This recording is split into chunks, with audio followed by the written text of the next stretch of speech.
Info kembali hadir di sela-sela aktivitas Anda bersama saya, Mulaya Agnia Ilma, yang akan memberikan berita-berita terbaru dan terkini. Hari ini kami akan melaporkan situasi yang sangat mendesakan untuk warga Desa Prapak Kidul dan Prapak Gelor, yaitu di Kecamatan Losari, Kabupaten Brebes, karena diakibatkan oleh banjirop yang disebabkan oleh air pasang di wilayah pesisir utara Pulau Jawa.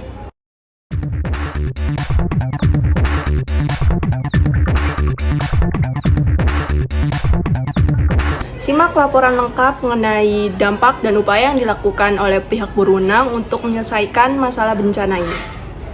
Selamat siang pemirsa, sekarang saya sedang berada di Kabupaten Brebes, Kecamatan Losari, tepatnya di Desa Prapak Gelor. Saya akan melaporkan bencana banjirop yang kerap sekali terjadi setiap tahunnya di desa ini. Bencana tersebut terjadi akibat pasang air laut yang disebabkan gravitasi bulan, sehingga permukaan air laut meningkat dan sungai yang menjadi perbatasan antara Desa Prapak Gelor dan Desa Prapak Kidul meluap dan air menyelimuti sejumlah pemukiman warga setempat dan mengancam kenyamanan warga setempat. Oke pemirsa, sekarang saya sedang bersama dengan salah satu warga Desa Prapak Gelor. Ibu, apakah Ibu sebelumnya sudah memiliki pengetahuan terkait bencana rob ini? Ya, saya sudah memiliki pengalaman itu. Sepengetahuan saya, banjirop biasanya terjadi pada saat bulan berada di fase tertentu.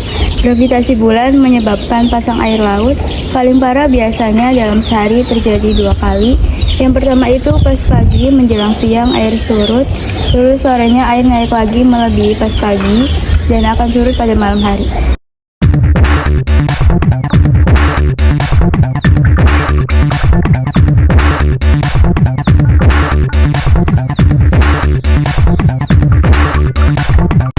Berdasarkan laporan dari Badan BMKG, air pasang mulai terjadi sejak pagi dan diperkirakan akan mencapai puncaknya pada sore hari.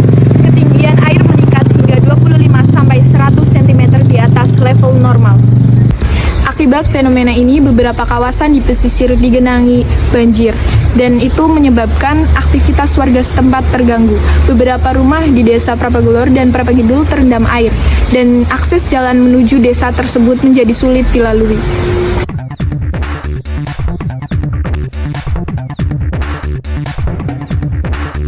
Apa yang Anda alami saat banjirop tersebut terjadi? Saya merasa resah, tentu saja takut jika air masuk sampai rumah. Bagaimana Anda dan keluarga Anda merespon situasi tersebut? Kami membuat bendungan kecil-kecilan di pintu dan saluran air untuk meminimalisir air rembes ke rumah kami.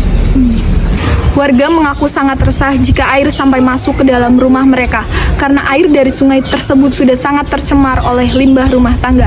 Dan untuk meminimalisir hal tersebut, biasanya ketika warga sudah mengetahui bahwa akan adanya banjirop, warga sudah mempersiapkan diri. Meskipun pada akhirnya air tetap akan masuk, setidaknya kerusakan yang ditimbulkan tidak akan terlalu parah. Seberapa besar kerusakan yang terjadi pada rumah dan harta benda Anda? Biasanya karena sering terendam air asin, motor-motor di sini jadi berkarat dan rusak. Terus juga banyak petani ikan yang mengalami kerugian karena tambaknya yang rusak, yang akhirnya banyak ikan lepas ke sungai. Bagaimana kondisi keamanan lingkungan Anda selama banjir? Saat air naik ke permukiman warga, kami merasa was-was karena banyak sekali ular laut yang berenang-renang di air. Tidak jarang juga ada warga yang tergigit. Apa harapan Anda untuk masa depan terkait penanganan banjir? Harapan saya ke depannya, pemerintah mau menaruh perhatian lebih terhadap kesulitan yang kami alami dan mau membangunkan tanggul di sepanjang sungai supaya saat air pasang, air tidak langsung membanjiri permukiman. Selain rumah warga, air juga mengenangi jalan yang baru saja dibangun dengan sor beton. Banjirop semakin tahunnya semakin tinggi. Pasalnya, jalan kabupaten yang sudah ditinggikan saja masih tergenang. Warga setempat berharap pemerintah pusat mau membangun tanggul di sepanjang sungai sehingga ketika pasang air laut sedang terjadi, air tidak langsung menggenangi permukiman warga. Dengan bencana air pasang ini, kita diingatkan untuk saling menguatkan satu sama lain dan juga meningkatkan kesadaran untuk menjaga lingkungan sekitar agar tetap terjaga keasliannya. Bisa informasi tadi mengakhiri perjumpaan pada hari ini. Saya Mulaya Agnia Ilma mewakili seluruh rekan kerja pamit undur diri. Selamat beraktivitas. Sampai jumpa.